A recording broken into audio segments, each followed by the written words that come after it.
Hello, good morning to all class 7 के बच्चे जिन्होंने हिंदी भाग लिया है। ये उनके लिए है।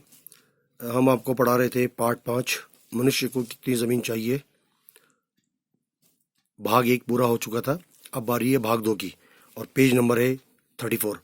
यहाँ तक मैंने आपको पढ़ा दिया था कि शहरों में रहने वाले जो लोग होते हैं उनका जीवन गांव के लोगों से बिल्कुल भिन्न होता है।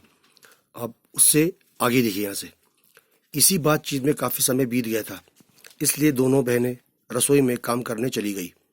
पार्वोम के घर के पास एक महिला रहती थी। एक दिन उसने ये ऐलान किया कि वो अपनी ज़मीन बेचना चाहती है। गांव के अन्य किसानों के साथ साथ पार्वोम ने भी उसकी थोड़ी सी ज़मीन खरीद दी।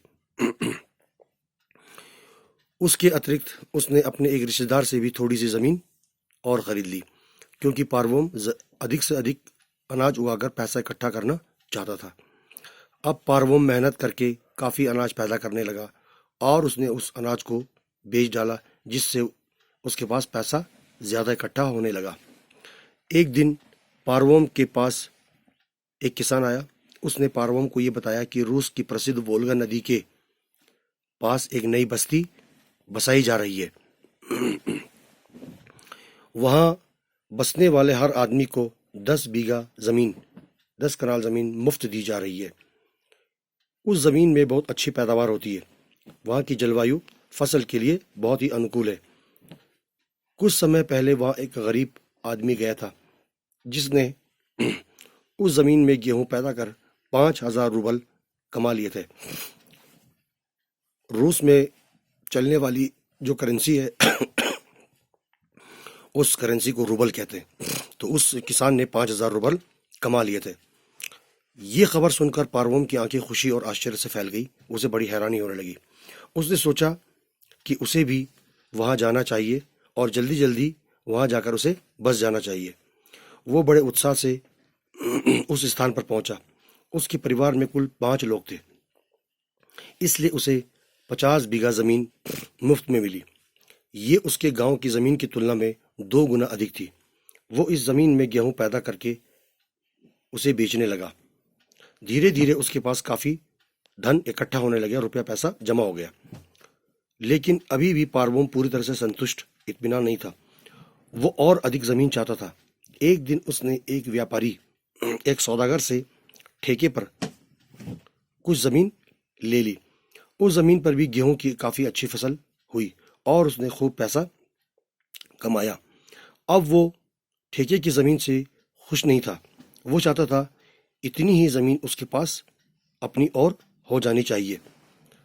इसके बाद पार्वोम और अधिक ज़मीन खरीदने के लिए वो जगह ढूंढने लगा। कुछ दिनों बाद उसे बहुत गरीब किसान उसे मिलने लगे। वे कम दाम पर अपनी ज़मीन बेचना चाहते थे। उसने उनसे सौदा तय करके केवल 1,000 रूबल में 500 बीघा ज़मीन, यानी बहुत उसके बस से अधिक ज़मीन उसने इकट्ठा कर ली, खरीद ली। कुछ दिन बीत गए। एक व्यापारी पार्वोम के घर आया। वो अपने घोड़ों के लिए चारे की तलाश में था। उसके घोड़े भूखे थे। उसने बताया कि वो बाशगीर से आ रहा है। कोई स्थान है बाशगीर, वहाँ से आ रहा है। वहाँ उसने पिछले दिनों ही कई हज़ार रूबल में 5,000 बीघा ज़मीन खरीदी थी। अब देखिए पेज नंबर 35 पर। पार्वोम ने सोचा कि 1,000 रूबल में 5,000 बीघा ज़मीन तो बहुत सारी है, बहुत सस्ती है। वो वहाँ जाकर काफ़ी ज़मीन खरीद सकता है। और वो अगले दिन ही अपने नौकरों के साथ बाशगीर के लिए रवाना हो गया। बाशगीर के लोगों के पास अधिक ज़मीन थी। वहाँ के लोगों ने जब पार्वोम को देखा तो उसे चारों ओर से घेर लिया। जब पार्वोम ने उन्हें बताया कि वो ज़मीन खरीदने आया है तो उन लोगों की खुशी का ठिकाना न रहा, यानी वो लोग बहुत खुश होने लगे।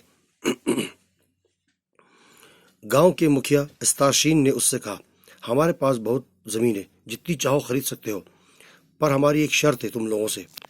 क्या शर्त है? वो ये है कि कल सूर्योदय होते ही, सूरज के निकलते ही हम एक स्थान पर खड़े हो जाएंगे और तुम्हें उस स्थान से ज़मीन का चक्कर लगाना शुरू करना पड़ेगा। सूर्यास्त तक, सूरज छुपने तक तुम जितने ज़मीन का चक्कर लगा लोगे, वो ज़मीन 1000 रूबल में तुम्हारी हो जाएगी, और यदि चक्कर पूरा नहीं कर सकते हो तो तुम्हारा पैसा हम जब्त कर लेंगे, तुमको तुम्हारा पैसा नहीं लौटाएंगे। पारवम जमीन बेचने के लिए इस अजीब ढंग से बेचने पर बड़ा हैरान रह गया। ज्यादा जमीन पाने की लालच में पारवोम उनकी शर्त मान गया। यहाँ तक पढ़ा है। इससे आगे का जो भाग है वो हम आपको कल पढ़ाएंगे। तब तक आप पढ़ते रहिए, समझते रहिए। धन्यवाद।